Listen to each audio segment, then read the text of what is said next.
Hi friends, welcome to Sai tricks. ఈరోజు మనం కాకతీయ యూనివర్సిటీకి సంబంధించి మ్యాథ్స్ థర్డ్ సెమ్ గురించి తెలుసుకోకుందాం. ఈ థర్డ్ సెమ్లో పేపర్ వచ్చేసి రియల్ అనాలిసిస్. ఈ పేపర్ అనేది మార్క్స్ మీ అందరికీ తెలుసు, 100 మార్క్స్ ఉంటాయి. క్రెడిట్స్ మొత్తం 500 మీకు తెలుసు.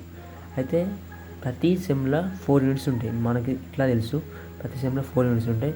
ఇలా మెయిన్ టాపిక్ వచ్చేసి సీక్వెన్సెస్ ఫస్ట్ యూనిట్లో, సెకండ్ యూనిట్లో quantity, third unit differentiation, fourth యూనిట్లో ఇంటిగ్రేషన్. అదే ప్రతి దాని నుంచి వెళ్ళి 100 మార్క్స్ కదా. 100 మార్క్స్ అన్నప్పుడు ప్రతి యూనిట్ నుంచి వెళ్ళి 25 మార్క్స్ మనకు తెలుసు. ఓకేనా, 25 మార్క్స్ వస్తాయి. ఒక 5 మార్క్స్ ఎక్స్ట్రా వస్తాయి, ఎందుకంటే షార్ట్ అనేది ఒకటి ఎక్కువ ఇస్తాడు కాబట్టి. ఓకేనా, ఈ 25 మార్క్స్ అంటే 15 అంటే లాంగ్కి 15 మార్క్స్, షార్ట్ అని రాస్తే సరిపోతుంది. ఎక్స్ట్రా మార్క్స్ కన్సిడర్ చేయడు ఇక్కడను. ఓకేనా, ఇప్పుడు దీంట్లో ఇంపార్టెంట్ లాంగ్ క్వశ్చన్స్ ఉన్న షార్ట్ క్వశ్చన్స్ మనం తెలుసుకుందాం. ఓకేనా, ఫస్ట్ యూనిట్ వచ్చేసి ఇది సీక్వెన్సెస్. ఈ సీక్వెన్సెస్లో మనం 4 నేను లాంగ్ క్వశ్చన్స్ ఇచ్చిన, ఇలా ఇవి వస్తాయో రావో తెలియదు, కానీ ఒకటైతే పక్కా వస్తుంది అనుకుంటున్నా.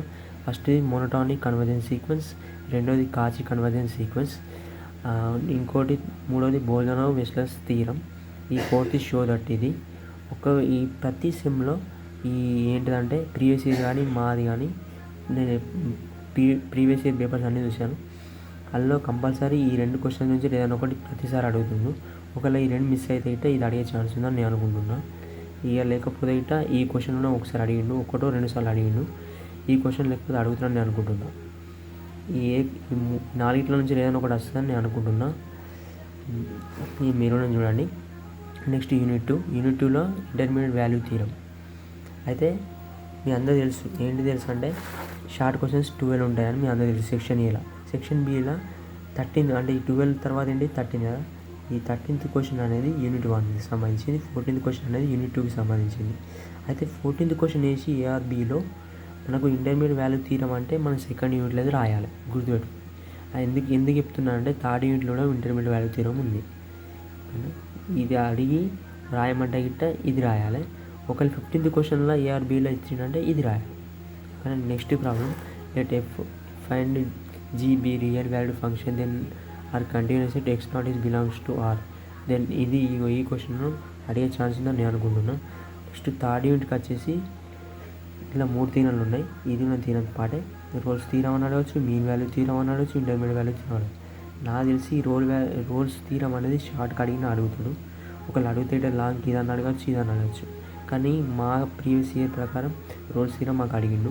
ఇక మీకేం అడుగుతున్నా మాకు తెలియదు. రోల్స్ థీరం అడుగుతున్నాను నేను అనుకుంటున్నా. నెక్స్ట్ యూనిట్ 4కి వచ్చేసి state and proof fundamental of calculus 1, 2, A bounded function. ఈ 3 నుంచి కంపల్సరీ ఏదైనా ఒకటి వస్తుంది. అయితే ఒకవేళ ఇది లాంగ్కి ఇచ్చి ఈ 2 లాంగ్కి ఇచ్చినాకో ఇది కంపల్సరీ షార్ట్కి ఇస్తాడు. ఒకవేళ ఇదే లాంగ్కి ఇచ్చినాకో ఇది షార్ట్ కన్నా అడుగుతాడు, గుర్తుపెట్టుకోవాలి. కాబట్టి ఈ 2 చదువుకుని ఇంపార్టెంటే. ఇది చాయిస్ వదిలేస్తే వదిలేయండి, ఎందుకంటే ఇది షార్ట్కు రాదు. ఒకవేళ వస్తే లాంగ్కి వస్తుంది, కాబట్టి ఇది చదువుకుంటే బెస్ట్.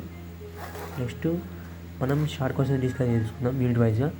యూనిట్ 1లో స్క్వీజ్ లెమ్ ఒకటి, కన్వర్జెంట్ ఆర్ బౌండెడ్ ఇది ఒకటి. If S N convergence to S and T N convergence to T అయితే then S N T N convergence to ST.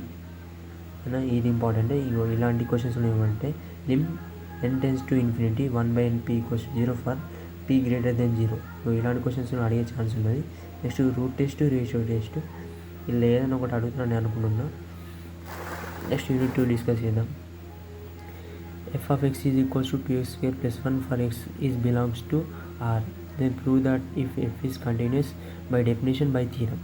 అయితే క్వశ్చన్ ఇచ్చి మనకి f of x ఇచ్చి 2x² + 1 ప్లేస్లో వేరే ఏదైనా ప్రాబ్లం ఇచ్చి ఇలానే ఇచ్చి డెఫినేషన్ ప్రకారం అన్న ప్రూవ్ ఇవ్వమంటాడు, థియరం ప్రకారం అన్న ప్రూవ్ ఇవ్వమంటాడు.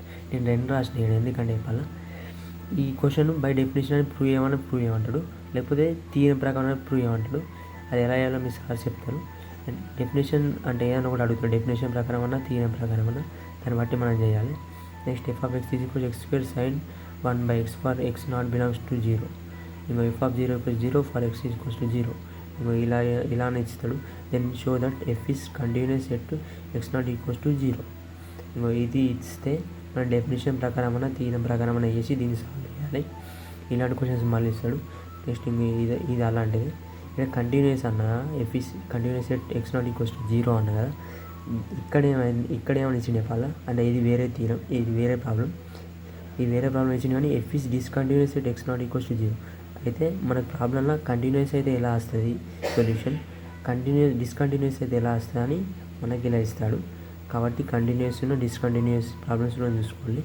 మళ్ళీ ఇంకో ఇలాంటివి కూడా చూసుకోండి. నెక్స్ట్ యూనిట్ 3కి వచ్చేసి find the derivatives of g of x అని ఇస్తాడు. అంటే ఎక్స్కి ఈక్వల్స్ టు 2 అని ఇస్తాడు. మన డెరివేటివ్స్ ఫైండ్ అవుట్ చేయాలి. ఒక ఫార్ములా ఉంటుంది, ఆ ఫార్ములా ప్రకారం ఫైండ్ అవుట్ చేయాలి. If F is differentiable at a point A, then F is continuous at A. ఇంకో ఇది కూడా ఇంపార్టెంట్, ఇది చిన్న తీరం, ఇది ఇంపార్టెంట్. ఇంకో చెప్పిన మన రోల్స్ తీరం అడిగిన అడుగుతాడు. ఇంకో ఇలాంటిది అడుగుతాడు. మళ్ళీ ఇలాంటి మీద కొన్ని 3 ప్రాబ్లమ్స్ ఉన్నాయి, అవి అడిగిన అడుగుతాడు.